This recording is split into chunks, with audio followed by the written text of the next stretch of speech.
Hola a todos, buenas tardes. Hola Pedro. ¿Cómo estás, Tomás? ¿Todo bien? ¿Bien y vos? Bien, ¿cómo andan todos? ¿Se escucha bien? Buenas tardes. Hola, buenas tardes. Buenas tardes a todos. ¿Se escucha bien? ¿Se ve bien? Sí. Sí, Bien. perfecto. Bueno, ¿cómo andan? ¿Todos bien? ¿Qué anda mi tocayo? Está con el dedito arriba, excelente. Bien. Bueno, hoy estamos en la última clase que tenemos teórica conmigo, al menos, ¿no? Obviamente de los martes. Ya la próxima clase nos queda una sola que es de consulta, así que hoy nos tocaría ver el último tema que tenemos asignado de acuerdo al cronograma. No sé si tienen alguna duda respecto de lo que hemos visto hasta ahora. Si no, seguimos avanzando. Porque al igual que la clase pasada, tengo dos PowerPoint. O sea, no solamente van a tener que soportar un PowerPoint, sino que tengo dos PowerPoint para estos temas. ¿Sí? Menos Así mal que que la vamos a... última. ¿Eh? Menos mal que la última. Menos mal que es la última, si ya me aguantaron bastante. Y eso que están lejos. Imagínense si estuviéramos en vivo y en directo. Peor todavía. Así que bueno, me han aguantado bastante. Voy a ver si les puedo compartir pantalla. Bien, a ver si se puede ver esto.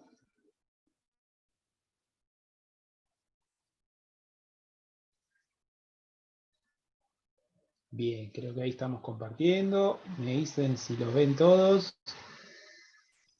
Sí, se ve. Sí, ¿Se se ve, ve? profe. Bien, Sí. perfecto.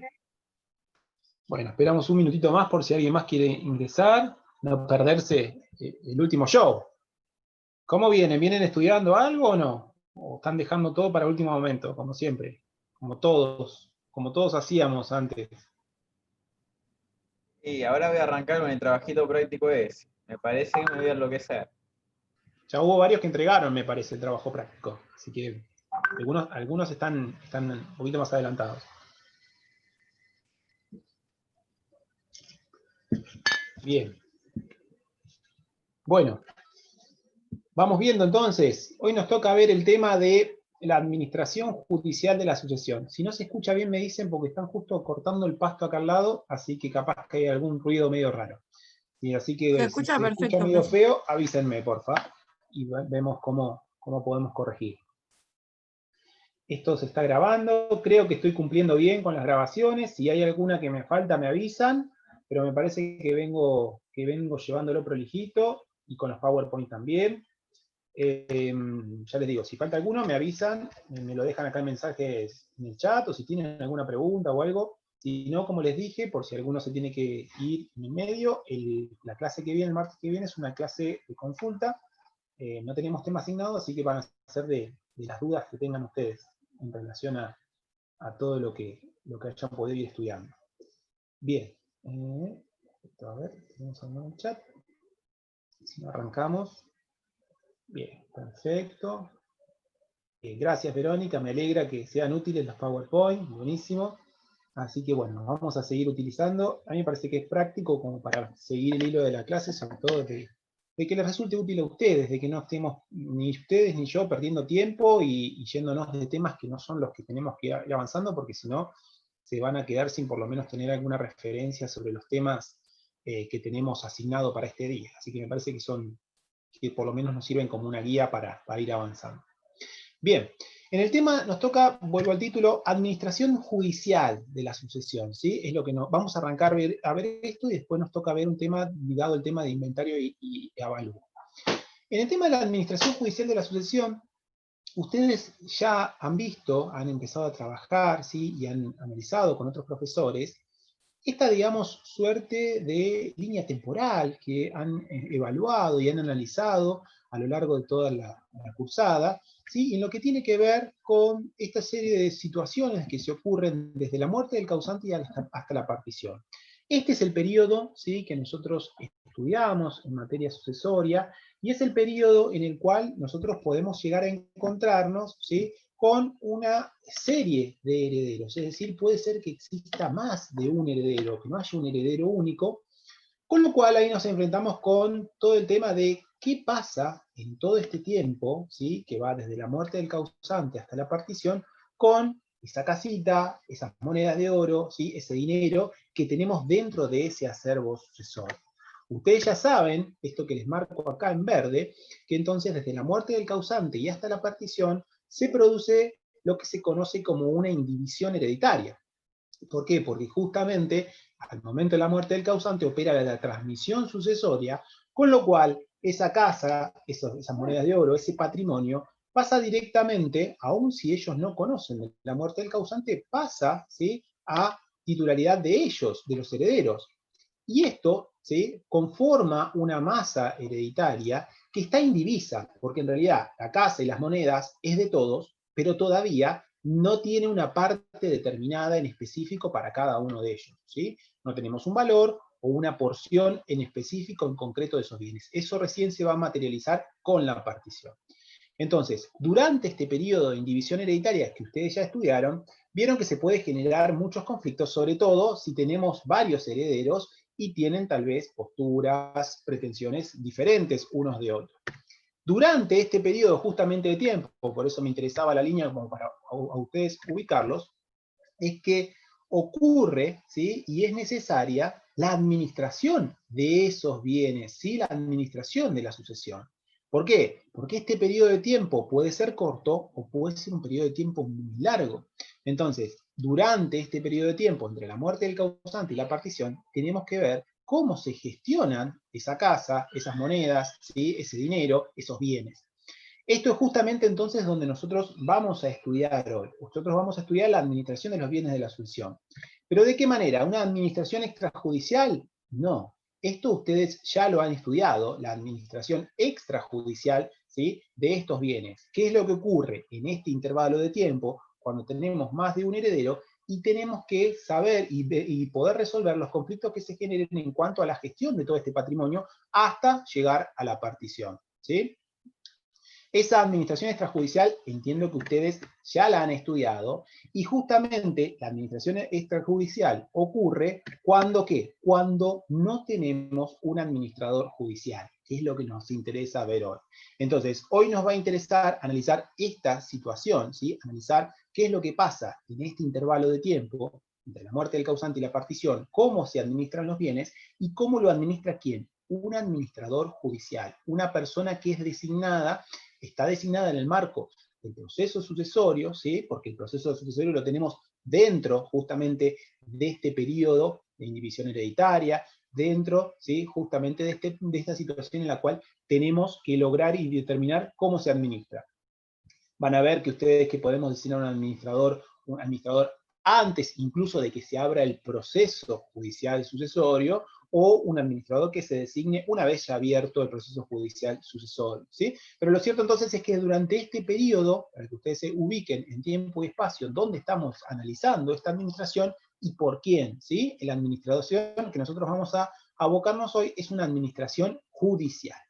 ¿Sí? Esto es como para arrancar, para ubicarlos en dónde estamos parados en el marco temporal de toda, ¿sí?, de toda la sucesión.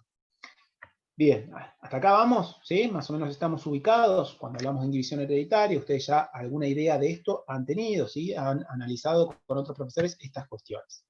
¿Quiénes pueden ser administradores judiciales? ¿Quiénes pueden desempeñar entonces este rol del administrador judicial?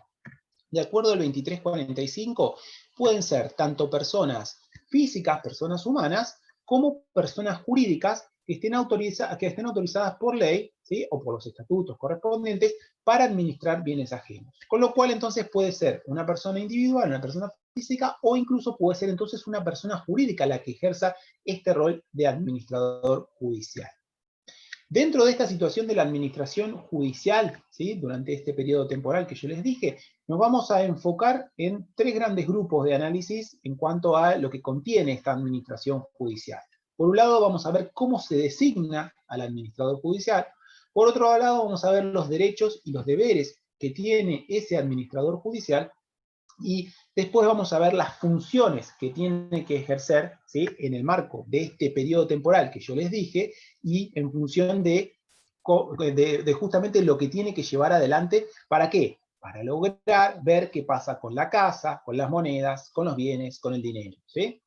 Vamos hasta acá, entonces este es un mapa de orientación para que ustedes sepan de los 3 grandes grupos que vamos a hablar hoy, y después vamos a ver también qué pasa cuando se termina, ¿sí?, esta administración judicial, cómo se termina, de qué manera finaliza, y cómo lo podemos, ¿sí?, remover también a este administrador judicial. Esto, si quieren anotárselo como para que les sirva un mapita a ustedes de lo que vamos a analizar, porque voy a hacer un zoom sobre cada uno de estos cuadraditos, ¿sí? Vamos a entrar a profundizar en cada uno de ellos. Estamos hasta acá porque si nos perdimos en dónde estamos parados en relación a toda la suerte de sucesión, en esta situación de cómo concurre esta situación de indivisión hereditaria y esta necesidad de una administración, ya estamos mal parados y no vamos a poder entender lo demás. Si está todo claro, seguimos para adelante. ¿Bien? Bien, en cuanto entonces a la designación del administrador, ya vimos quiénes podían ejercer esta función. Dijimos personas humanas, personas físicas o personas jurídicas. Ahora, ¿cómo designamos al administrador? Bueno, en primer lugar, y acá les hice una escalerita, ¿sí?, en función de cómo son las diferentes posibilidades de designación que tenemos de este administrador judicial, ¿sí? En primer lugar, entonces, la primera opción que nos va a marcar el código es la posibilidad de que la mayoría de los copropietarios, de los herederos de esta, ¿sí?, indivisión hereditaria, sean los que se pongan de acuerdo y digan quién va a ejercer esta función de administración judicial. Ustedes ya estudiaron la parte de la administración extrajudicial, ¿sí?, que era entonces cuando no teníamos designado a este, ¿sí?, a este administrador en particular. Entonces acá, frente a la necesidad de que haya una persona que ejerza las funciones que más adelante vamos a ver, la mayoría de los coherederos se puede poner de acuerdo. Pero no siempre, ¿sí?, los coherederos pueden lograr una mayoría como para poder acordar quién va a llevar adelante este rol. Por eso entonces es que, ante la falta de esta mayoría y a pedido de parte, va a ser entonces el juez quien va a designar quién va a llevar adelante esta función. Y el juez, ¿sí?, en función de esta resolución, va a darle preferencia ¿a quién? Al cónyuge sobreviviente. Entonces, si tenemos dentro de la sucesión al cónyuge sobreviviente, este va a ser el que, en principio, el juez va a elegir para que lleve adelante la administración. ¿Siempre va a cumplir este rol o siempre, ¿sí?, el juez lo va a elegir? No, no siempre, ¿sí? El juez va a tener una preferencia. Esta preferencia tiene que ver que frente a igualdad de condiciones entre los herederos, le vamos a dar un escaloncito arriba al cónyuge sobreviviente. Pero si hay alguna dificultad que tiene el cónyuge, una dificultad física o algunas circunstancias concretas por las cuales no pueda llevar adelante la función que tiene, y en esto también va a ser importante entender qué tipo de masa de bienes estemos hablando. No es lo mismo la administración de una casita, ¿sí?, de 2 habitaciones, y el único bien que tiene es un inmueble, es esa casita, cuando una sucesión tiene propiedades de, no sé, vamos a suponer, tiene campos, ¿sí?, tiene edificios, tiene muchas propiedades horizontales, tiene acciones, ¿sí? Entonces, en esa circunstancia puede que esto varíe, entonces las condiciones son las que va a analizar el juez para ver si puede llevar adelante esta tarea. Si el juez encuentra entonces que frente a esta situación hay un heredero, ¿sí?, uno de los herederos que está en mejores condiciones que el cónyuge, que tiene mejores condiciones o físicas o intelectuales o hasta técnicas, puede ser que haya una persona, un heredero que tenga un título universitario, por ejemplo en administración de empresas, que sea un contador, que tenga alguna característica particular por la cual puede llevar adelante en forma más idónea, ¿sí?, en una mejor manera esa administración, entonces ahí el juez puede inclinarse y designar al heredero idóneo, ¿sí?, a uno de estos herederos que forma parte de esa indivisión. Acuérdense entonces el dibujito que yo les puse, la fotito de que habría muchos herederos dentro de esta administración, ¿sí?, porque no tiene ningún sentido, ¿sí?, una administración judicial cuando hay un único heredero, ¿sí? Entonces, esto tiene que ver siempre basándonos en la idea de que hay varios herederos dentro de la sucesión. Entonces puede elegir a este heredero idóneo. Ahora, ¿qué pasa? Puede ser que en realidad, ¿sí?, haya muchos conflictos entre los herederos por los cuales tampoco resulte conveniente que sea uno de ellos quien ejerza la administración, porque esto va a generar conflictos continuos con el resto de los herederos, que van a impugnar las actuaciones que quiera realizar, que van a cuestionarlo, que no van a consentir, que aun cuando sea beneficioso puede llegar a realizar conflictos porque tienen una disputa interna, o porque tal vez el patrimonio, ¿sí?, el patrimonio de esa masa hereditaria, tiene tantos bienes que resulta muy difícil a un heredero, tal vez común, ¿sí? A un heredero que no tiene una preparación técnica en específico, llevar adelante esta administración. Entonces, en ese caso, el juez puede designar finalmente a un tercero ajeno, ¿sí? Ajeno a los herederos, para que lleve adelante esta función de administración. ¿Y para qué va a designar entonces a este tercero? Porque es necesario tener algún conocimiento particular, es necesario que sea un tercero imparcial, o sea, un tercero ajeno a la situación de los mismos herederos. Entonces, de esta manera, el juez va a basarse en otros aspectos. Generalmente están más ligados a conocimientos especiales o técnicos sobre las materias que integran, ¿sí? Ese patrimonio, esa masa hereditaria.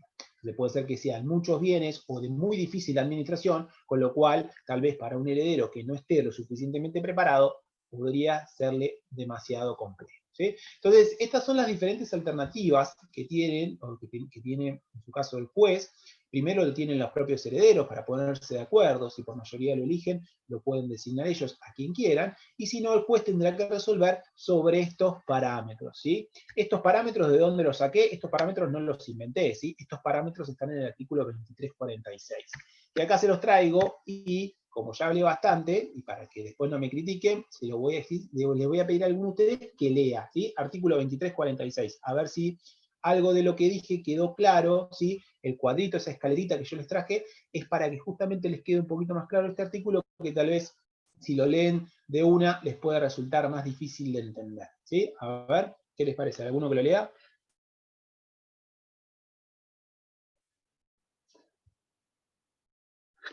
Vamos. ¿Nadie? Leo el artículo, profe. Sí, ahí está. ¿Lo tenés ahí en la Sí, plantilla o si lo tenés algún código? sí. Artículo 2346, perdón. Designación del administrador. Los copropietarios de la masa indivisa pueden designar administrador de la herencia y proveer el modo de reemplazarlo. A falta de mayoría, cualquiera de las partes puede solicitar judicialmente su designación, la que debe recaer preferentemente, de no haber motivos que justifiquen otra decisión, sobre el cónyuge sobreviviente y, a falta, renuncia o carencia de idoneidad de éste en alguno de los herederos, excepto que haya razones especiales que lo hagan inconveniente, caso en el cual puede designar a un extraño.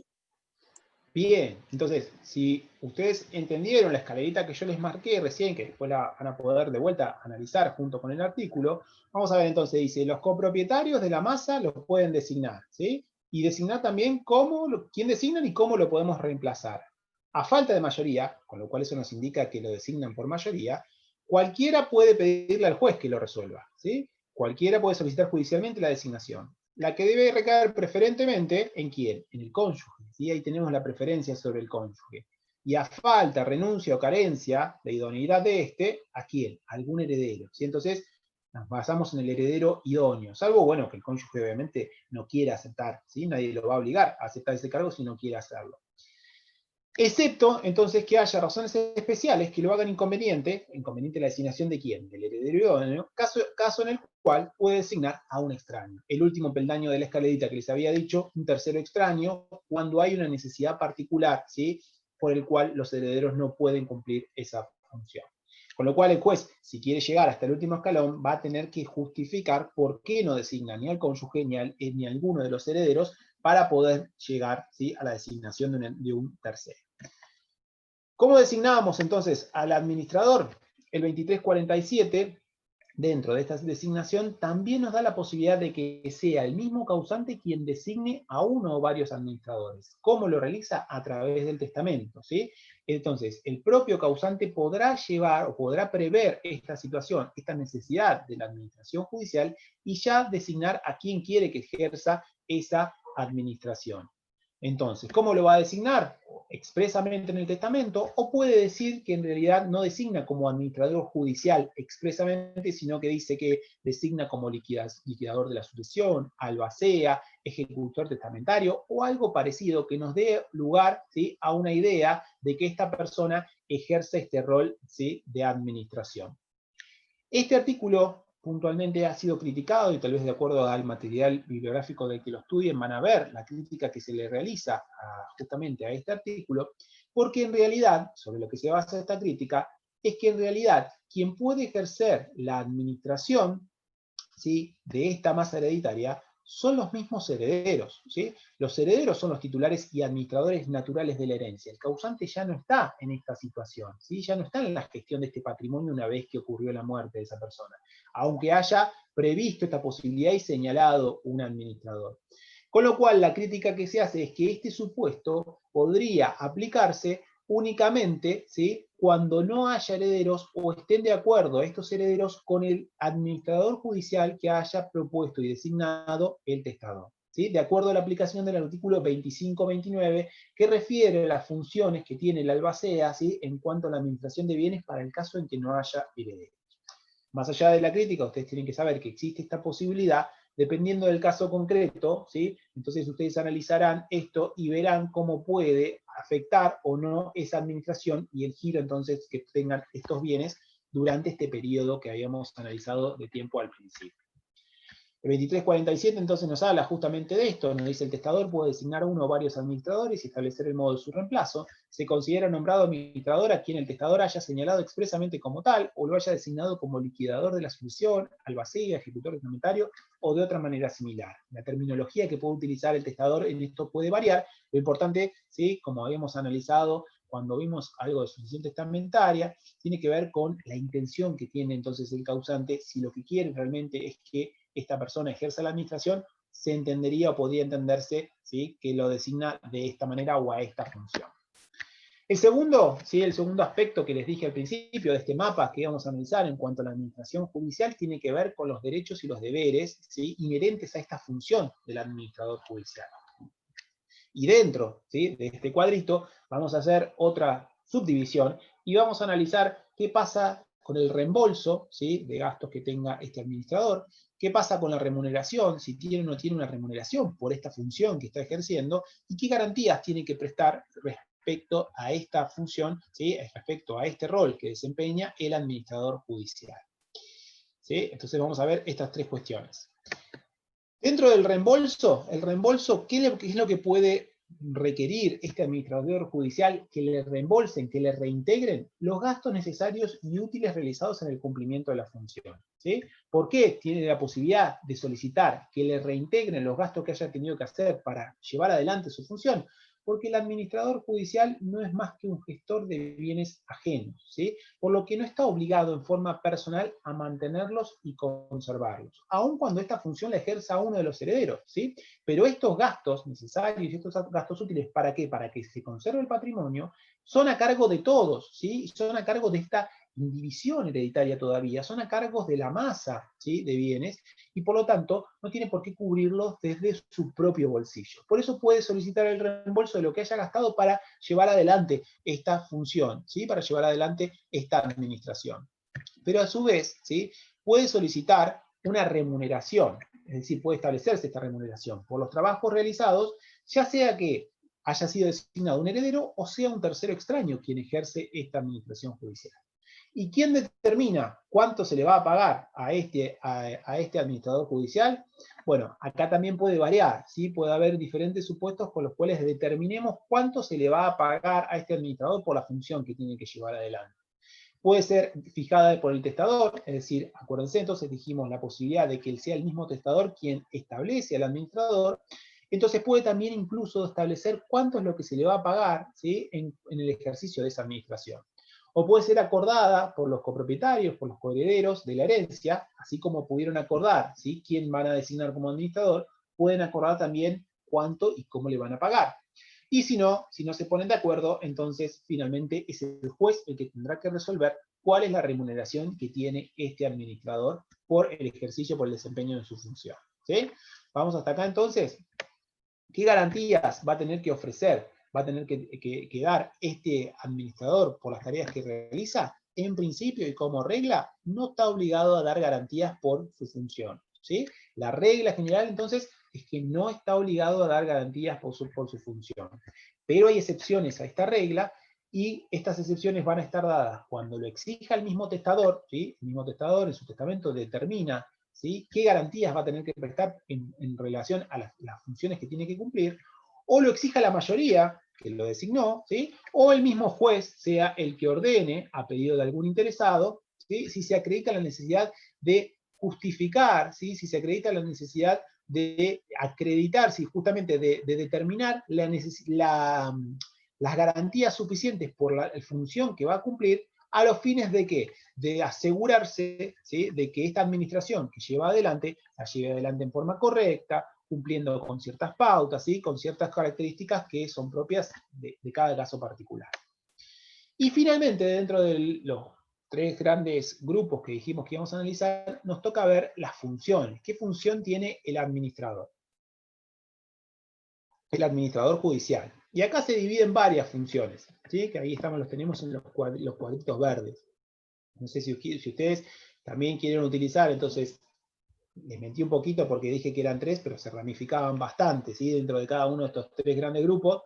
Dentro de las funciones que tiene el administrador, lo que va a tener que llevar adelante en este periodo de tiempo, que hemos analizado al principio con la flecha, tiene que ver con funciones de conservación, vamos a ver qué funciones de administración y disposición puede hacer, vamos a ver qué pasa con el cobro de los créditos y acciones judiciales, después vamos a ver que tiene una función importante, que es la rendición de cuentas, y finalmente también tiene una función vinculada al pago de las deudas y de los legados, ¿sí?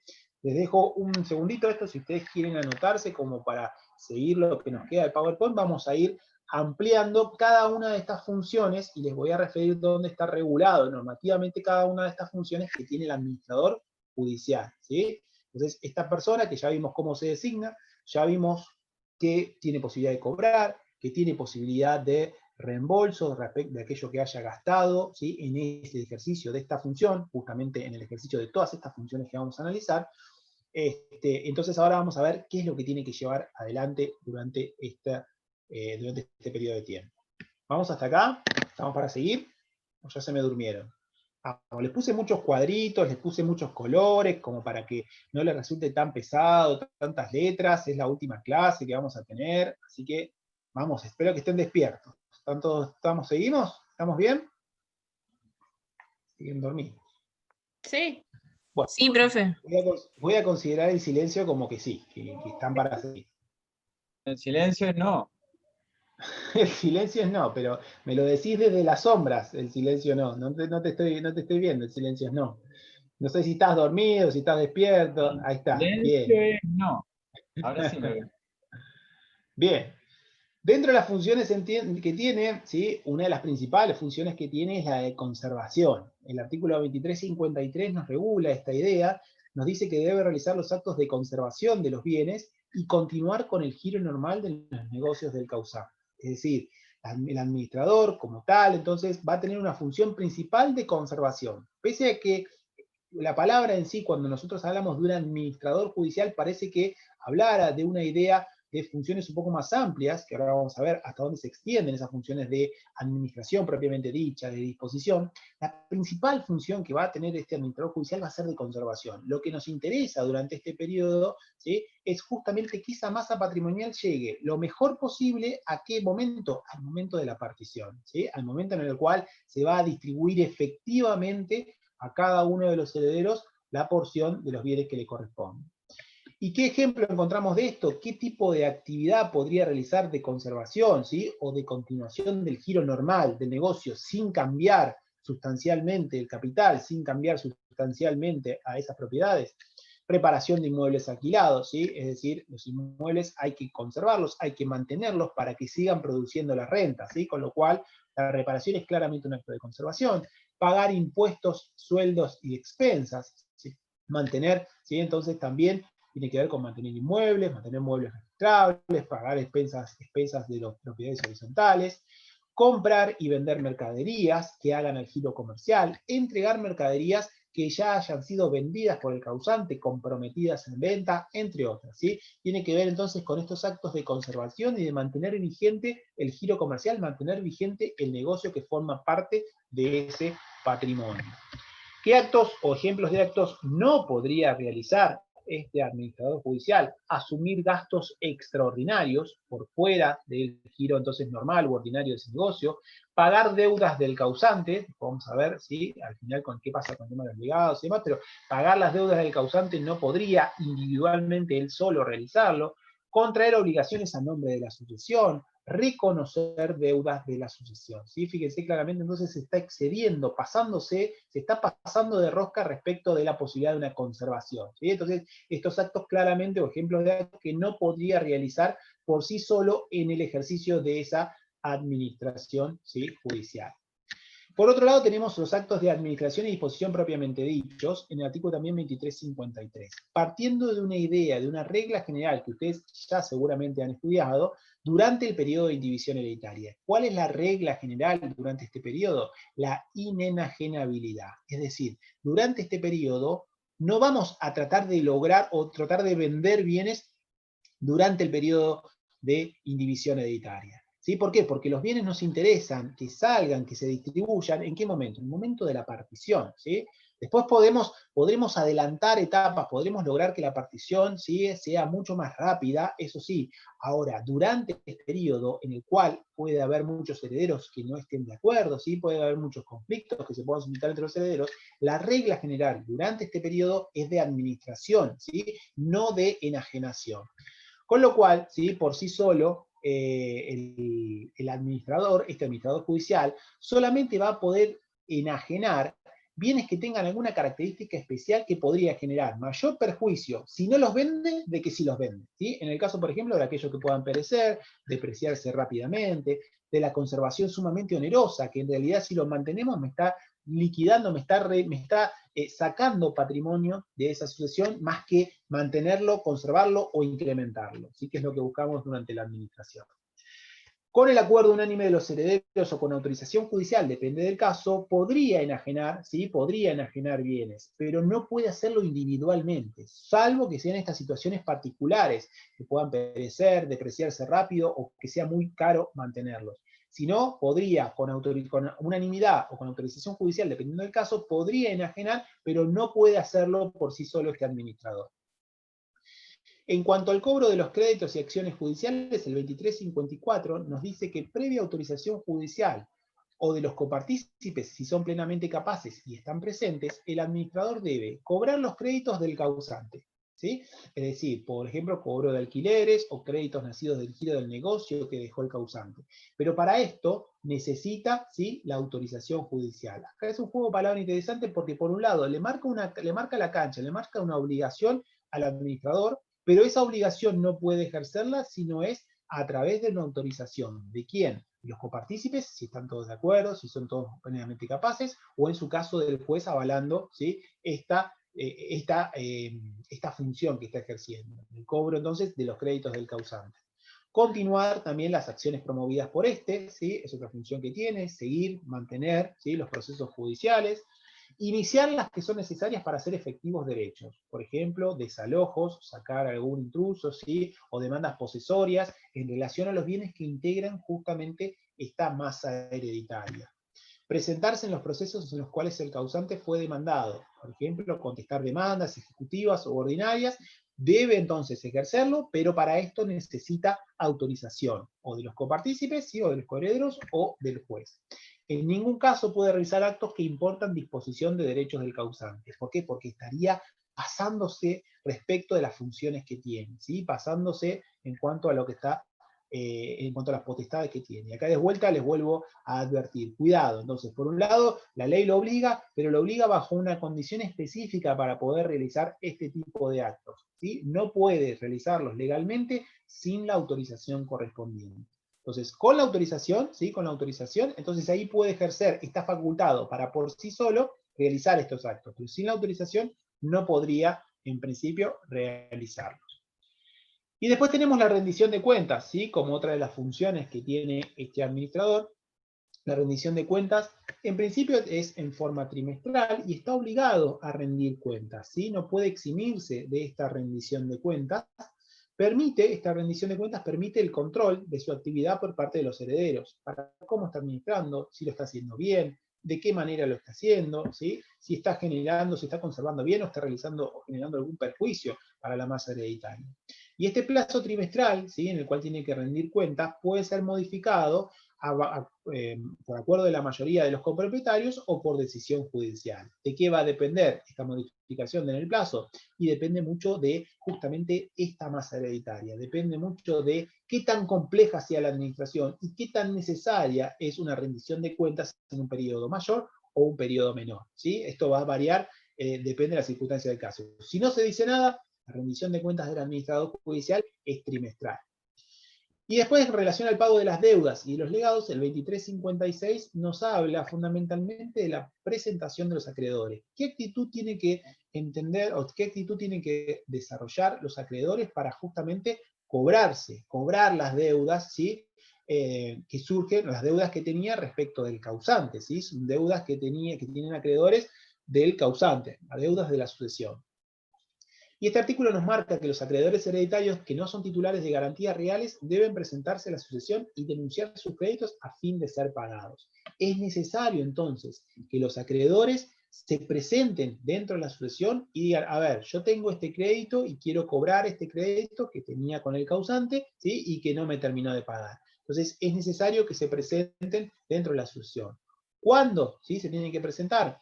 Esto está marcado dentro de lo que ustedes, no sé si ya lo han estudiado o lo van a estudiar en las clases siguientes, que tiene que ver con todo el tema del proceso sucesorio. Yo creo que ya han empezado a ver proceso sucesorio, pero básicamente el plazo para presentarse de los acreedores resulta del artículo 2340, que son estos 30 días a partir de la publicación de dictos, citando a todos los interesados a que se presenten en la sucesión. Este artículo habla de acreedores que no son titulares de garantías reales. ¿Sobre la base de qué? De que los acreedores con garantías reales surgirían de los informes dominiales correspondientes. En la práctica, ¿sí? Ahí voy. En la práctica, en realidad, todos los acreedores que quieran cobrarse es recomendable y conveniente, por más que tengan un crédito, ¿sí? Con garantía real, que igual se presenten en la sucesión a manifestar la existencia y vigencia de su crédito, ¿sí? ¿Para qué? Para justamente tener posibilidades de tener mayores garantías, tener posibilidades de cobrarse y que no se encuentren con una sucesión que termina distribuyendo bienes o pagando, ¿sí? O pagando otras cuestiones antes de un crédito que tiene preferencia y privilegio, depende de qué tipo de crédito sea. Sí, a ver. Hola. Te escucho, sí. ¿Y el acreedor se tiene que presentar con patrocinio letrado a la sucesión? Porque si es un crédito, ponele de 10.000 pesos y se presenta a la sucesión, y ahí nomás en bono y en you para presentarse, tenés 2.000. Y el crédito ya se estaría frustrando, me parece. ¿Qué sé yo? Sí.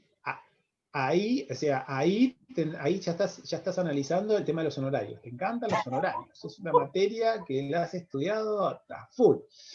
Sí, se tiene que presentar con acreedor, ¿sí? Perdón, con patrocinio letrado, ¿sí? Porque justamente para poder hacer valer sus derechos necesita tener asistencia letrada. Así que quédate tranquilo que tus honorarios se van a pagar, no te preocupes. Sí, se tiene que presentar de esa manera. Ay, Dios. Me hace reír. Bien, y después tenemos entonces los créditos cuyos montos no se encuentran definitivamente fijados se denuncian a título provisorio sobre la base de una estimación. Es decir, si todavía no está claro, no hicimos las liquidaciones correspondientes y no sabemos cuánto es lo que este acreedor, ¿sí? tiene todavía para cobrar, podemos hacernos una presentación para ir dentro de los plazos correspondientes, aunque sea provisoria, y después terminar de definir cuál es la deuda concreta, ¿sí? Que tiene para cobrar. El artículo 2357 habla de la posibilidad de una declaración de legítimo abono. Ojo con esto, que es un tema que fundamentalmente los orales a la doctora Rotonda le gusta este tema, ¿sí? La declaración de legítimo abono, que por el título que tiene parece ser una cuestión bastante compleja y en realidad no lo es tanto desde el punto de vista técnico, ¿sí? ¿En qué consiste esta declaración de legítimo abono? Es la posibilidad de que los herederos reconozcan a un acreedor del causante, ¿sí? Que solicita justamente esto, solicita que se reconozca que tiene un crédito, que el causante le estaba debiendo algo, ¿sí? ¿Y por qué solicita esto? Porque tal vez no tiene no tiene los papeles suficientes como para poder acreditarlo directamente, o tendría que iniciar un juicio, ¿sí? Para poder acreditarlo, cuando los herederos podrían, ¿sí? Evitarse tener que litigar, evitarse mayores conflictos y, ¿sí? Como le gustaría a Tomás, ¿sí? Evitarse tener que pagarle a Tomás los honorarios. Entonces, por esta cuestión, ¿sí? Por esta cuestión está esta posibilidad de una declaración de legítimo abono, que es una manifestación de deseo del acreedor que pide conformidad de los herederos para el reconocimiento justamente de su crédito. Si no hay un reconocimiento expreso y unánime, tiene que ser reconocido por todos los herederos, es una característica importante de la declaración de legítimo abono, el acreedor entonces está facultado para deducir las acciones que corresponden, ¿sí? Las acciones para justamente lograr el reconocimiento de ese crédito. ¿En qué se basa esta declaración de legítimo abono? ¿O sobre qué se sustenta? ¿O por qué se da esta posibilidad? Primero, economía procesal, como les decía, tratar de evitar mayor litigio si los herederos saben realmente que existe esta deuda con este acreedor. Y evitar entonces dilaciones innecesarias para el reconocimiento del crédito y de esta forma mayores costos, mayores perjuicios, ¿sí? Dependerá entonces en el caso concreto, en la situación particular, ver desde el punto de vista técnico procesal y en función de la estrategia que cada uno tenga, analizar si les conviene, ¿sí? Reconocer ese crédito o no les conviene y mandarlo al litigio con las consecuencias que esto tiene respecto de que puede ser que tal vez desde el punto de vista de una estrategia resulte conveniente dilatar en el tiempo algo, ¿sí? Con tal de que después se obtenga la declaración judicial que reconozca este crédito, o no, ¿sí? O directamente reconocerlo y solucionar el conflicto. Si tenemos que plantearles una idea de esto, siempre traten de tomar la posibilidad de solucionar el problema para evitarse perjuicios mayores, ¿sí? Pero bueno, esto dependerá de cada caso concreto. ¿Cómo se va a hacer este pago, ¿sí? Este pago de las deudas y los legados? En primer lugar, tiene que pagarse a los acreedores presentados, por eso les decía la importancia de presentarse en el proceso, según el rango de preferencia de cada crédito establecido en la ley de concurso. Y lamento decirles a ustedes que van a tener que repasar artículos 239 a 250 por lo menos de la ley 24.522 que establece justamente este rango de preferencias. Acá les traje una pequeña ayudita, no lo terminen de estudiar de acá, repásenlo por las dudas, ¿sí? Las normas concursales, la norma de quiebra, en relación a justamente el rango de preferencia que hay. Ustedes ya saben, ¿sí? O lo van a repasar, que el rango de preferencia, en primer lugar, tenemos los gastos de conservación y justicia, ¿sí? Es decir, Tomás, quédate tranquilo, que en primer lugar se pagan honorarios, ¿sí? Se pagan los gastos de justicia. Después, ¿sí? Tenemos los créditos con privilegio especial, después tenemos los créditos con privilegio general, y después tenemos créditos comunes o quirografarios. Esto sería el rango en el cual vamos a pagarle a los acreedores. Por eso es importante entonces que puedan justificar, acreditar, demostrar, presentarse en el proceso y ver qué privilegio tienen, porque esto es importante fundamentalmente cuando hay sucesiones que se quedan cortas con el activo, ¿sí? Es decir, tienen un pasivo muy importante. Entonces, frente a esa situación, si no van a poder cobrar todos, quien tenga privilegio va a poder cobrar con anticipación. Pagados los acreedores, ¿sí? Los legados se cumplen en los límites de la porción disponible, y ahí vemos el orden que nos da este artículo 2358 de cómo vamos a pagar los legados. Es decir, una vez que tenemos cubiertos a los acreedores, conforme, ¿sí? Ya les dije, el rango de preferencia que tenemos de la ley de concursos. ¿Cómo vamos a pagar los legados? En primer lugar, vamos a pagar a los legados que hayan sido preferidos por el mismo causante, es decir, el causante que dio una preferencia a un legado por sobre otro. Entonces en ese caso está esta posibilidad de que el mismo causante lo establezca y se va a pagar con anterioridad. Después los legados de cosa cierta y determinada, ¿sí? Los legados específicos en determinadas cosas puntuales, auto, una casa, no sé, algún elemento en particular, la computadora. Bueno, en estos tipos de legados son los que van a ser pagados en segundo lugar, y después los demás. Los demás, ¿sí? Que si están en el mismo lugar, van a cobrar a prorrata, se van a distribuir entre ellos. Esto sería básicamente cómo va a llevar adelante el pago, ¿quién? Este administrador judicial, que es justamente el que va a tener que ir solucionando y solventando todos estos pagos, ¿sí? Para poder cubrir las deudas que tiene, en este caso la sucesión, y los legados que tienen que cumplirse. ¿Cuál es la garantía que tienen los acreedores y los legatarios, ¿sí? Para poder cobrar justamente en este lugar que les decía recién? Esta garantía ya la habíamos analizado en la clase pasada, habíamos visto el 2359, y tiene que ver con la posibilidad de que los acreedores puedan oponerse a la entrega de los bienes. ¿A quién? A los herederos, ¿sí? Hasta que sean pagados los créditos, o también tienen esta posibilidad de los legatarios. ¿Por qué? Porque justamente tienen este derecho reconocido a ser pagados con preferencia, ¿sí? ¿Con preferencia a quién? A que los herederos reciban los bienes que les corresponderían. por la sucesión. En primer lugar, tenemos que cumplir las deudas, ¿sí? Tenemos que honrar las deudas con los bienes que existan dentro de la sucesión, ¿está? Entonces, esto lo habíamos hablado también, y habíamos hablado esto cuando hacíamos referencia a el tema de la responsabilidad, ¿sí? Y la posibilidad de una extensión de responsabilidad sobre el heredero, en los casos en que esto se daba, una responsabilidad ilimitada, responsabilidad con los propios bienes, y cómo jugaba, ¿sí? Cómo jugaba en la relación entre los acreedores del causante y los acreedores del mismo heredero, ¿sí? Acuérdense después de repasar un poquito el PowerPoint de la clase pasada. Bien, fácil, hasta acá no estuve tan malo, no me pueden decir estoy más calmado que otras clases, no estoy corriendo tanto, les traje unos PowerPoint que son con muchos colores. Nos falta ver un aspecto, ¿sí? Distinto que les había avisado, que teníamos que ver también, que tiene que ver con la remoción del administrador. Es decir, nosotros ya analizamos cómo lo designamos, analizamos qué deberes y derechos tiene el administrador judicial y analizamos las funciones que tiene que cumplir, ¿sí? A grandes rasgos, esto no quita de que tengan que leer también material bibliográfico básico de la materia. Pero ¿y cómo podemos, ¿sí? Sacar a este administrador? ¿Sí? O mejor dicho, vamos a ver quiénes pueden solicitar, ¿sí? Sacar a este administrador. En principio, entonces, ¿quiénes podrían solicitarlo? ¿Quiénes tienen legitimación para poder plantear la remoción del administrador? Todo interesado, una legitimación amplia. Si este administrador vemos que no funciona, no está llevando bien la conservación, en realidad los bienes cada vez se están viniendo más abajo, no estamos obteniendo las mismas rentas que teníamos antes, no estamos generando, ¿sí? La conservación de esos bienes, o hay algunos problemas porque vemos que le desconfiamos a la administración que lleva adelante, podremos plantear la remoción. ¿Por qué motivos? ¿Sí? Imposibilidades en ejercicio de cargo, impedimentos físicos, incapacidades, cualidades necesarias para la función encomendada, ¿sí? Puede ser que el administrador, que nosotros habíamos visto que en un primer momento era un licenciado en administración de empresas, tenía títulos habilitantes para poder con holgura poder llevar adelante esa tarea, sin embargo vemos que tuvo un accidente de tránsito, no está bien físicamente para poder llevar adelante esa administración, podemos, ¿sí? Solicitar la remoción y que se designe otro. Y si no, tenemos las causales más graves que tienen que ver ya con el mal desempeño. Omisión de rendición de cuentas, ¿sí? Acuérdense que vimos que era una función que tenía rendir cuentas, en principio trimestralmente, salvo que se acuerde otro plazo.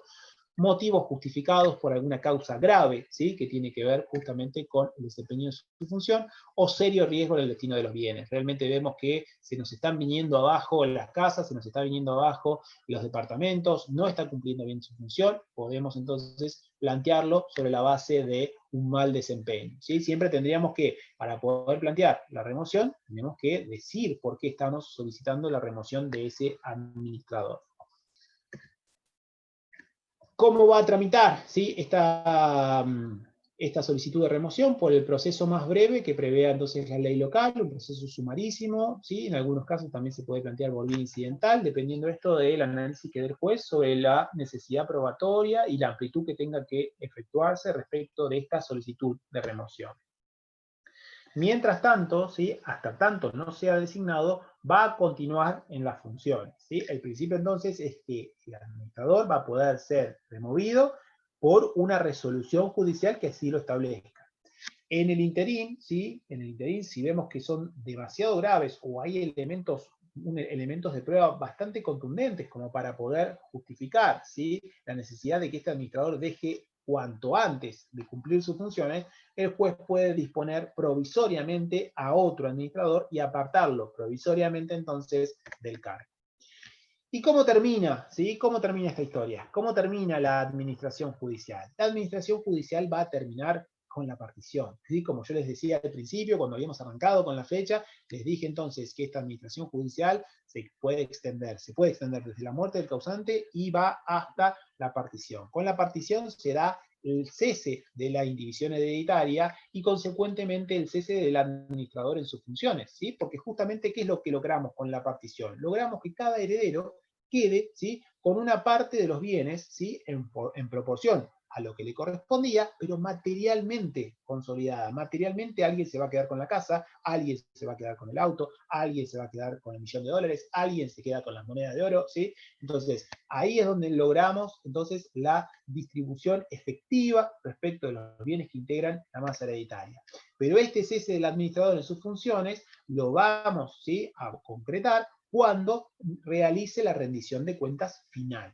¿Sí? Así como tenía que rendir cuentas periódicas, al momento de cesar en sus funciones tiene que hacer una rendición de cuentas definitiva. Y de esta forma, entonces, si esta rendición de cuentas definitiva se aprueba, ahí va a cesar entonces completamente en sus funciones. Para esto van a tener que repasar entonces el 2361 y el 2362 que nos dan esta idea, ¿sí?, en cuanto a el cese del administrador en las funciones. A ver, había una pregunta en el chat, creo que estaba sonando. A ver. Bueno, está bien, Federico, no te das problema. Saludos. Si querés participar en la clase que viene, es una clase de consulta. Si no, ya después, éxitos en el parcial, entonces. Dijimos entonces la forma de la rendición de cuentas. Esta rendición de cuentas final, ¿cómo puede ser llevada adelante? ¿Sí? Acuérdense que estamos en el marco de una administración judicial, ¿sí?, de esta sucesión. Puede ser llevada adelante según lo que establece la normativa en forma extrajudicial, es decir, cuando los coherederos, los copropietarios de la masa son todos capaces y están todos de acuerdo en esa rendición de cuentas que manifiestan se la ha realizado el administrador en forma extrajudicial. En caso contrario, ¿sí?, o hay alguien de acuerdo, o no son todos plenamente capaces, o alguno lo solicita específicamente, tiene que hacerse, ¿sí?, y plantearse la rendición de cuentas judicialmente. De esta rendición de cuentas se da vista a todos los copropietarios de la masa indivisa, quienes pueden impugnarla, y después entonces va a resolver el juez. Desde el punto de vista práctico resulta más conveniente, como estamos en una administración judicial, justamente que la rendición de cuentas definitiva se haga judicialmente, se incorpore al expediente, se ponga a la vista, y de esta forma, si hay alguien que tiene que cuestionar esa administración, lo haga en el momento oportuno que tiene al momento de justamente de poner a la vista esta rendición de cuentas. De esta forma, ¿sí?, el propio administrador se garantiza que después no le vengan a hacer algún planteo en cuanto a la forma en que llevó adelante esa administración judicial, ¿sí? Esto, bueno, está la posibilidad prevista por el código de que sea extrajudicial, pero lo más conveniente, si llegamos a esta instancia, es que esto también se ponga de manifiesto en el proceso judicial. Vamos hasta acá entonces. Aún hay más, ¿sí? Nos queda todavía una parte más que para la buena noticia de todos ustedes es un poquito más corta, ¿sí?, de lo que vimos hasta acá. Así que si no tienen ninguna pregunta, esto tiene que ver entonces con las principales cuestiones de la administración judicial. Creo que estamos viendo tiempo como para ver lo último que nos queda, que es el tema de inventario y avalúo. A ver. ¿Alguna pregunta? ¿Entendimos todos más o menos? ¿Nadie? Están bastante callados hoy, ¿eh? Están bastante callados.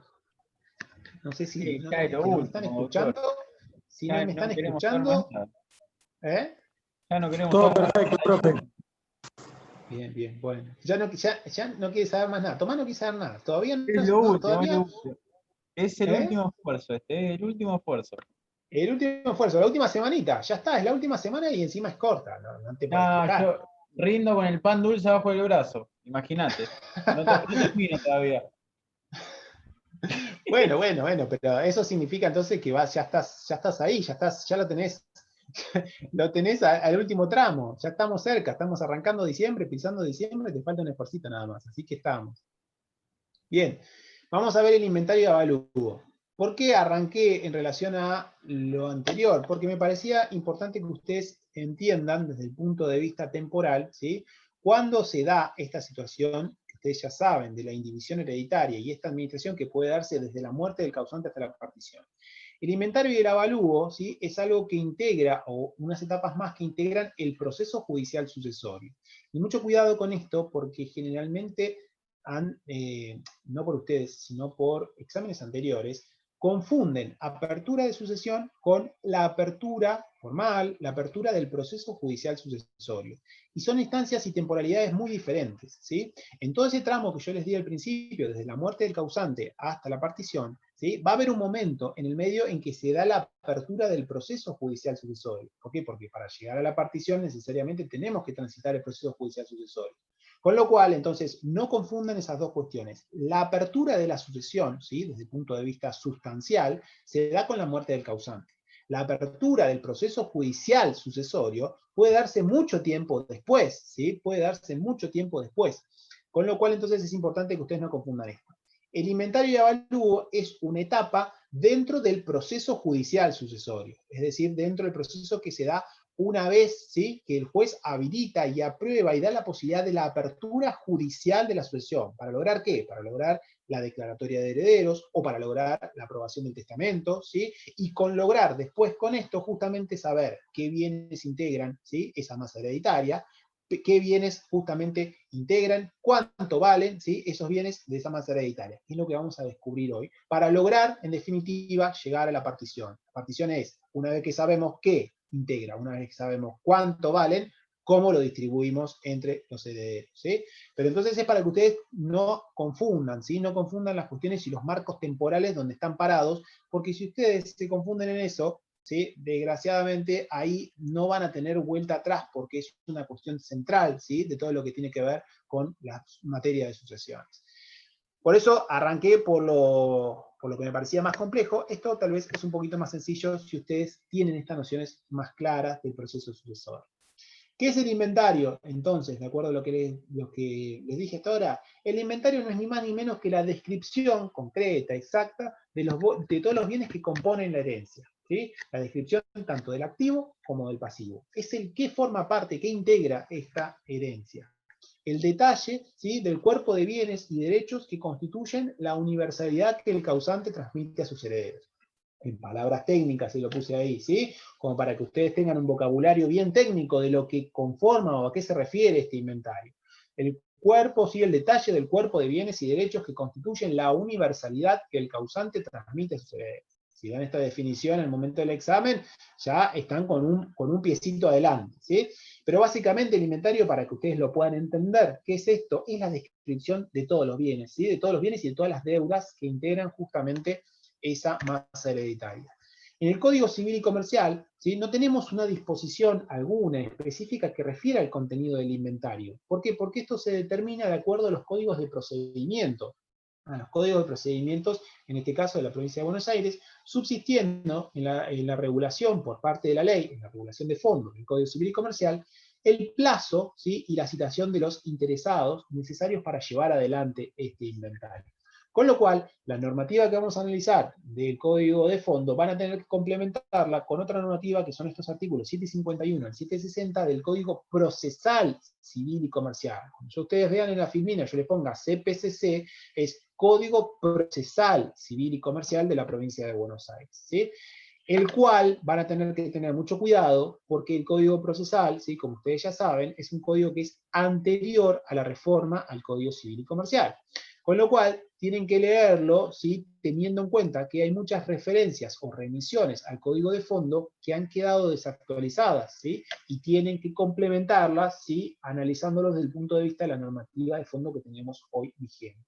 Está en proyecto, está en posibilidades, supuestamente se va a hacer una reforma al código procesal, pero todavía seguimos manejándonos con el código, ¿sí?, que tenemos hoy vigente, que es el código anterior. Dentro, ¿sí?, del inventario, ustedes van a encontrar que puede haber subdivisiones o diferentes capítulos que refieran al activo y al pasivo, ¿sí? Es decir, que puede haber, arrancar por un inventario y que tenga múltiples divisiones o múltiples capítulos o múltiples, como decirle de alguna manera, subespecies dentro del inventario en sí, que esto depende, ¿sí?, del caudal económico del que estemos hablando. Si es necesario hacer un inventario muy detallado y hay muchos bienes, va a ser necesario entonces que se armen diferentes descripciones en diferentes capítulos. ¿Por qué? Porque ¿qué va a contener el inventario? Bueno, el inventario, ¿sí?, puede contener muchas referencias de acuerdo a el caudal, de acuerdo a esa masa hereditaria. Puede contener inmuebles, muebles registrables, incluyen automotores, buques, aeronaves, también puede incluir participaciones societarias, títulos públicos, ganado, dinero en efectivo, cuentas bancarias, créditos, etc. ¿Sí? Es decir, dependiendo de qué tipo de sucesión tenga, y acá va a estar, ¿sí?, Tomás va a estar bastante interesado, porque mientras más de todo esto haya, más le van a regular honorarios a Tomás, ¿sí? Entonces, Qué lindo. en ese caso, Tomás va a estar contento y le van a regular mucho, si hay muchos bienes, pero les va a costar más el análisis porque van a encontrar, o pueden encontrar, muchos capítulos dentro del inventario, ¿sí? ¿En qué plazo? Y esto ustedes, ¿sí? El plazo y la citación es lo que nos regula el código de fondo, ¿sí? El plazo seguramente ustedes ya lo han escuchado del inventario, que lo tenemos en el 2341. El inventario debe hacerse con citación de herederos, acreedores y legatarios cuyo domicilio sea conocido. Es decir, cuando hacemos el inventario tenemos que llamarlos a todos para que estén presentes y para que justamente puedan corroborar lo que se está haciendo. ¿Y cuándo tenemos que hacer el inventario? Mejor dicho, ¿cuándo los herederos tienen que hacer el inventario? Debe ser realizado en el plazo de 3 meses desde que los acreedores o legatarios hayan intimado judicialmente a los herederos a su realización. ¿Se acuerdan que algo de esto hemos referido en la clase pasada? A ver si alguno me escuchó en la clase pasada. ¿Y por qué era importante cumplir con este plazo, ¿sí?, de los 3 meses del inventario? ¿Qué consecuencias trae si no cumplíamos, ¿sí?, con este plazo de los 3 Y meses? se ¿Cómo tienen convierte que ser? en solidariamente responsable e ilimitada. No, ¿Cómo? se convierte en ilimitadamente responsable si no cumplen. Claro, exacto. Tenía como una sanción la extensión de la responsabilidad al heredero con sus propios bienes, ¿sí? Entonces, si no cumple con este plazo, ahora después lo vamos a refrescar, vamos a ver entonces que tiene esta sanción de extender con sus propios bienes. ¿Le quita, sí? ¿Le quita la posibilidad de ser heredero? No, no le quita la posibilidad de ser heredero. Si no cumplís con esto, si no te interesa, ¿sí?, como heredero, saber, ¿sí?, qué bienes integran ese patrimonio y con el cual vas a tener que responder tus deudas, bueno, entonces, como no te interesa, la ley de sanciones dice, bueno, no te interesa, entonces vos también te vas a hacer cargo de responder por las deudas que haya dejado el causante con tus propios bienes, ¿sí? ¿Cómo se cuentan estos 3 meses? Y mucho cuidado con esto, ¿sí? Se cuentan desde el punto de vista del cómputo de los plazos de la normativa de fondo, con lo cual son días corridos, incluyendo los días inhábiles, ¿sí? No son plazos procesales, tengan en cuenta esto, son plazos desde la normativa de fondo. ¿Y cómo puede hacerse este inventario? Bueno, hay 2 grandes formas para poder hacer este inventario. Uno es lo que algunos autores conocen, otros dicen que está mal dicho, que sea considerado extrajudicial, porque en realidad en algún momento se presenta al proceso, pero el extrajudicial básicamente es el que realizan los propios herederos, ¿sí?, y ellos están de acuerdo, ¿sí?, los propios herederos están de acuerdo en realizarlo y no hay oposiciones, y lo realizan a través de lo que se conoce como una denuncia de bienes. Por eso este inventario extrajudicial, llamado por algunos, en realidad se conoce como una denuncia de bienes. Son los mismos herederos los que denuncian estos bienes y no es necesario, entonces, de esta manera, convocar, ¿sí?, a un efector judicial para que realice el inventario judicial. El inventario judicial es el que se realiza a través de un trámite, un procedimiento, ¿sí?, específico dentro del proceso, designando, ¿sí?, en este caso, a un tercero, que es un escribano inventariador, ¿sí? Tenemos entonces, el inventario judicial es el que realiza el escribano. ¿Por qué? Porque los herederos no se pueden poner de acuerdo, ¿sí?, o hay alguna oposición a un interés concreto por el cual no puede ser realizado por la propia manifestación de voluntad de ellos. Si están todos de acuerdo, son plenamente capaces, entonces en ese caso no va a haber inconveniente para que lo reemplacen por una denuncia de bienes. Si esa denuncia de bienes la van a tener que presentar al juez del sucesorio, ¿sí?, si no, van a tener que tramitar todo el proceso del inventario judicial a través de un escribano, ¿sí? El Código Civil y Comercial, el de fondo, específicamente prevé esta posibilidad de un inventario extrajudicial, mal llamado de esta manera, ¿sí?, que se conoce entonces técnicamente como la denuncia de bienes, así se titula este artículo 2342, y nos dice que entonces que por voluntad unánime de los copropietarios de la masa indivisa, el inventario puede ser sustituido por la denuncia de bienes, excepto que el inventario haya sido pedido por acreedores o lo imponga otra disposición de la ley. Tiene que ser entonces esta voluntad unánime. Si aunque sea uno de ellos, aunque sea un heredero, dice que no, ¿sí?, que no está de acuerdo con la denuncia de bienes, entonces tendremos que hacerlo por la vía judicial, tendremos que hacerlo por la vía del escribano judicial, ¿sí? ¿Y en qué casos, sí, podría darse, además de la oposición de los acreedores? Bueno, cuando lo disponga cuando lo establezca otra disposición legal. Por ejemplo, cuando hay herederos incapaces, ¿sí? O con capacidad restringida, o algún heredero ausente, ¿sí? O en los casos de que terceros interesados, ¿sí? Se opongan justamente a esta denuncia de bienes. ¿Sí? Hay algún tercero que dice, me están dejando afuera, no me están denunciando todos los bienes que son los que corresponden dentro de esta sucesión, esto me va a perjudicar en función de la posibilidad de cobrar mi crédito, de la posibilidad de cobrar algún legado, ¿sí? Entonces en esta cosa, en esta función, podremos oponernos e irnos por la vía judicial. El inventario judicial, entonces, tengan en cuenta que en el Código de Vélez, ¿sí? Si lo analizan normativa anterior, preveía que debe ser ante un escribano y 2 testigos, con citación de los legatarios y los acreedores, ¿sí? Esto del tema de la citación hoy está previsto, pero no está previsto específicamente quién lleva adelante ese inventario judicial. Hoy, sí, el Código Nuevo nos remite a la normativa procesal, con lo cual ahí es de aplicación el 754 del Código Procesal Civil y Comercial de la Provincia de Buenos Aires, que habla justamente de la designación de un escribano, ¿sí? Entonces, el que va a llevar adelante el inventario judicial es el escribano. ¿Cómo se designa este escribano? Puede ser designado por acuerdo de la mayoría de los herederos, ¿sí? Para esto, entonces, se va a fijar una audiencia especial para tratar de lograr esta mayoría y que estén de acuerdo en designar un escribano al que todos le tengan confianza, ¿sí? Si no están de acuerdo, ¿sí? Y no tienen de esta posibilidad de poder acordarlo, de poder establecer qué escribano va a intervenir, lo va a designar el juez, ¿sí? ¿Y el juez cómo lo va a designar? A través de un sorteo, ¿sí? A través de la designación de los escribanos que están disponibles, un sorteo que lleva adelante la Cámara de Apelaciones. Tengan en cuenta, ¿y por qué es importante esto de si se ponen de acuerdo o lo designa el juez? ¿Sí? Tiene que ver con los honorarios del escribano, ¿sí? Tal vez si los herederos se ponen de acuerdo con un escribano para que cobre determinado monto o para que les haga un precio en función de su trabajo, puedan llegar de esta forma a tener un costo menor. Si no, lo designa el juez y después el juez tendrá que regular los honorarios, ¿sí? De acuerdo a lo que corresponda a este escribano.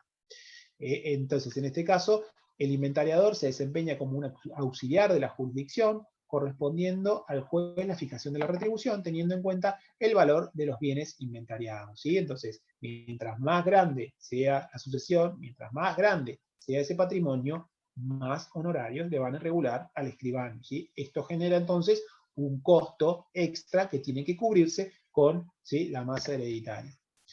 Conforme a las disposiciones procesales, ¿quiénes tienen que ser notificados? Las partes, los acreedores, los legatarios y el representante del organismo recaudador fiscal tienen que ser notificados ¿de qué? Del lugar, del día y la hora en que se va a realizar esta diligencia, en la que el escribano va a llevar adelante justamente la confección de este inventario. Y los va a citar a todos, ¿sí? Para que justamente puedan pronunciarse respecto de estos bienes y puedan plantear oposiciones, puedan plantear, ¿sí? Cuestiones sobre la realización del inventario.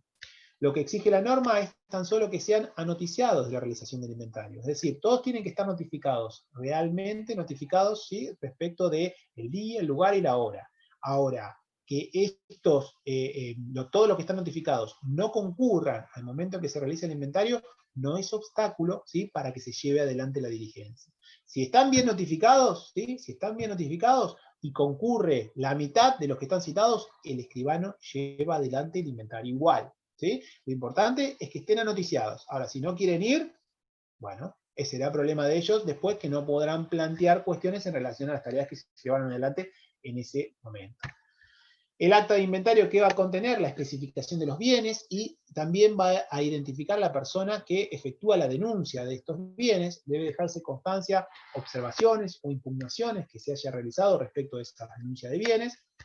Y también, una vez que se realiza este inventario, es puesto de manifiesto en secretaría, ¿sí? Es puesto de manifiesto en el marco del expediente judicial por 5 días para que puedan, ¿sí? Ser planteados si hay objeciones o alguna cuestión que tenga que resolver el juez sobre la base de algún conflicto que se haya suscitado o alguna disconformidad que hayan observado. El 756 del Código Procesal, ¿sí? Civil y Comercial, nos habla justamente también esta cuestión de quiénes tienen que ser citados en el inventario. Las partes, acreedores, legatarios, representantes del organismo recaudador fiscal serán citados a la formación del inventario, ¿sí? Es decir, yo no lo inventé, acá lo encuentran normativamente dónde está exigida esa citación. ¿Qué es lo que contiene? ¿Sí? El inventario se hará con la intervención de las partes que concurran. El acta de la diligencia contendrá la especificación de los bienes, indicación de la persona que efectúe la denuncia. Bueno, esto es básicamente lo que le venía refiriendo y dónde lo encuentran normativamente establecido estas exigencias. ¿Qué pasa si no se cumple? Esto ya lo habíamos adelantado, ¿sí? Acuérdense el 23-21, la responsabilidad con los propios bienes en caso de que no cumpla con el inventario. La intimación, ¿sí?, que se realiza para cumplir con este inventario tiene que ser efectuada a cada uno de los herederos. ¿Por qué? Porque justamente tiene esta consecuencia, esta sanción ante el incumplimiento, la extensión de la responsabilidad. Por eso hay que intimar a cada uno de los herederos para que cumplan, ¿sí?, y lleven adelante las tareas necesarias para cumplir con este inventario en este plazo que está establecido. Antes, bueno, esto dependiendo de si ustedes lo estudian con un material viejo o analizan o refieren a la historia en cuanto a cómo se llegó al análisis de este instituto, van a ver que en el Código de Vélez, ¿sí?, la sanción que se tenía ante la falta de cumplimiento del inventario era la pérdida del beneficio de inventario, porque justamente se daba esta doble suerte de aceptación pura y simple o aceptación con beneficio de inventario, lo cual implicaba, ¿sí?, si la pérdida de beneficio implicaba la extensión de la responsabilidad. Hoy en día esto está superado y está claro entonces que la sanción que tiene es la ampliación de la responsabilidad por haberse derogado la figura del beneficio de inventario. En síntesis, y de acuerdo al nuevo sistema, ¿sí?, para que no extender la responsabilidad al heredero, ¿sí?, a sus propios bienes, los recaudos que tienen que tener en cuenta respecto al desarrollo del inventario es que haya una intimación judicial para confeccionarlo, es decir, que la intimación tiene que ser ordenada en el marco del proceso judicial, la citación de los acreedores, de los herederos y los legatarios, con domicilio conocido, y la realización de este inventario en el plazo de 3 meses. ¿Sí? Estos son los principales recaudos que tienen que tener en cuenta y de cumplir de exigencia, ¿sí?, muy importante. ¿Para qué? Para que el heredero, ¿sí?, que ustedes van a estar patrocinando, no tenga una responsabilidad con sus propios bienes y quede limitado entonces a la responsabilidad con el patrimonio del causante. Hay que tener en cuenta, ¿sí?, esto es muy importante, tengan en cuenta que el inventariador no es un mandatario de los herederos, ¿sí? Entonces el escribano no está actuando por mandato o por orden de lo que establecen los herederos, sino que es un delegado del juez, es un auxiliar de justicia este escribano. Por ello, entonces, y en función de este lugar, ¿sí?, de esta posición que tiene, para poder removerlo, no es suficiente, ¿sí?, que se lleve mal con los herederos, ¿sí?, es decir, que tengan algún conflicto con ellos por el cual quieran sacarlo o quieran cambiar de escribano, como podría suceder si quieren hacer, por ejemplo, una compraventa de un inmueble y no se llevan bien con el escribano, entonces pueden cambiar, pueden elegir otro. Entonces, la remoción no es suficiente a la voluntad de ellos, sino que deben invocar y probar una causa justificada y que el juez tiene que analizar, ¿sí? Para que el inventario de esta manera, y también teniendo en cuenta este aviso importante en cuanto al lugar que tiene el escribano, para que sea regularmente realizado, es necesario que se cite entonces la citación, es muy importante, a los coherederos, acreedores y legatarios, ya que tienen un interés concreto en controlar la realización que se realiza y que refleje realmente la composición del acervo sucesorio. Es importante esta diferencia de la citación. La citación es importante, necesaria e indispensable. ¿Para qué? Para que pueda llevarse a cabo el inventario. Ahora, si no participan todos los citados, eso no importa, ¿sí? Lo que importa es que estén notificados realmente, que estén notificados efectivamente para poder llevar adelante la tarea. Y por la otra cara, ¿sí?, del tema del inventario tenemos el avalúo, que yo les dije también. El avalúo en la otra cara, ¿por qué? Porque en la medida que tengamos el inventario vamos a poder complementar con el avalúo. El avalúo, ¿qué es? Es la determinación del valor, ¿sí?, atribuir un valor económico a ese activo y al pasivo que resulta del inventario. Entonces, una vez que tenemos el inventario, podemos saber cuánto vale ese inventario, cuánto valen los activos, cuánto valen las deudas, y si efectivamente cubrimos las deudas con los activos o nos estamos quedando cortos y no alcanza con lo de la sucesión. Esto permite la conformación de las hijuelas, ¿sí? Es decir, una vez que nosotros sabemos, bueno, podemos saldar las deudas que tiene la sucesión y nos quedan tantos bienes, nos queda tanto capital para poder distribuir, bueno, ahora sí, ¿cómo distribuimos en cada uno de los herederos y de acuerdo a su porción hereditaria, cómo distribuimos justamente estos bienes? Esto va a ser tangible el fin de la indivisión y la adjudicación de los bienes a cada sucesión. Es decir, acá vamos a poder ver, ¿sí?, vamos a poder empezar a ver el final del camino que tiene que ver con lograr distribuir, ¿sí?, ese patrimonio entre los herederos de una forma concreta, determinada, en específico, materialmente. El 2343, ¿sí?, nos habla de esta cuestión vinculada al avalúo. nos dice que la evaluación debe hacerse por quien designen los copropietarios de la masa indivisa, si están de acuerdo y son todos plenamente capaces, en caso contrario por quien designa el juez. Básicamente lo mismo en relación al inventariador. Lo que pasa es que la función, ¿sí?, de quien lleva adelante el avalúo no es la misma, ¿sí?, y no la cumple el mismo escribano. ¿Por qué? Porque esta función de determinar el valor lo cumple un perito tasador, ¿sí? Lo cumple un perito tasador, el cual, dependiendo, ¿sí?, de qué tipo de bienes integren el patrimonio, puede ser que sea uno, puede ser que sean dos, pueden ser que sean varios, o pueden ser que tengan necesidades de diferentes especialidades. Con lo cual, entonces, es importante que esto tengan en cuenta. El inventariador no es el mismo que el que realiza la evaluación, el tasador.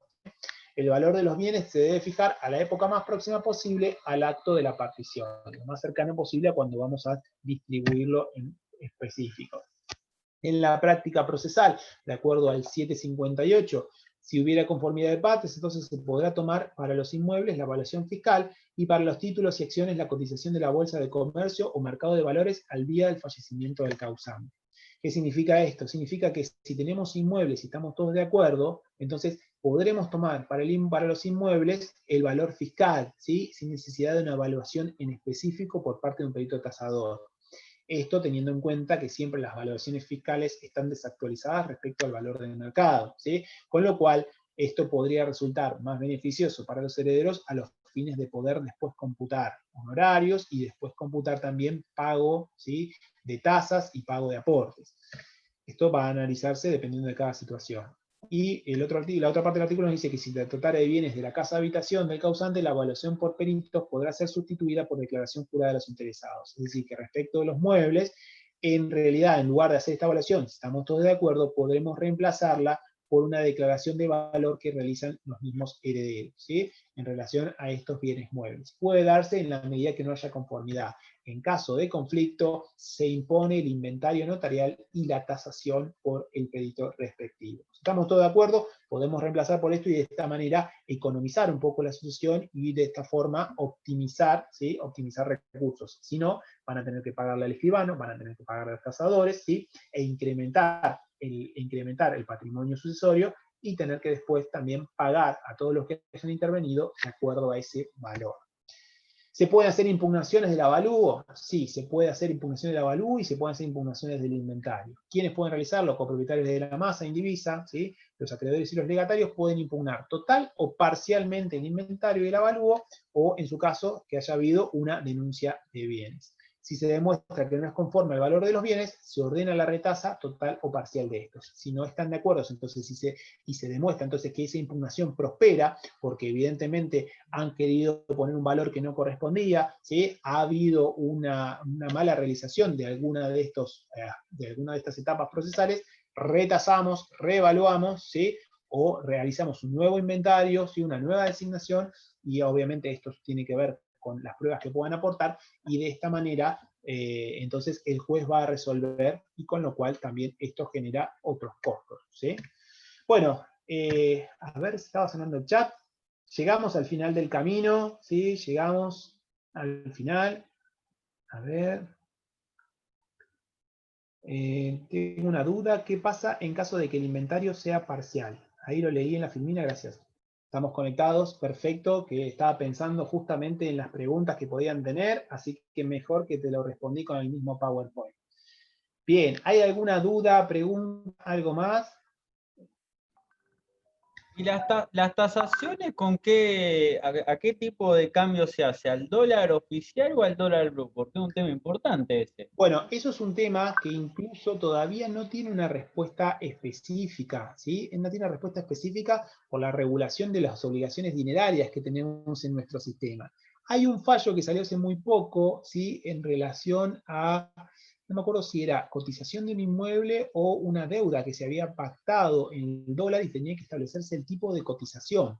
Justamente como hay tanta brecha cambiaria entre la cotización oficial y la cotización blue, y también incluso con la cotización del dólar solidario, en este caso esto es digamos, una resolución jurisprudencial, no está establecido de esta manera y puede ser planteable, pero se había resuelto que se tome como cotización la del dólar solidario, ¿sí?, la del dólar solidario.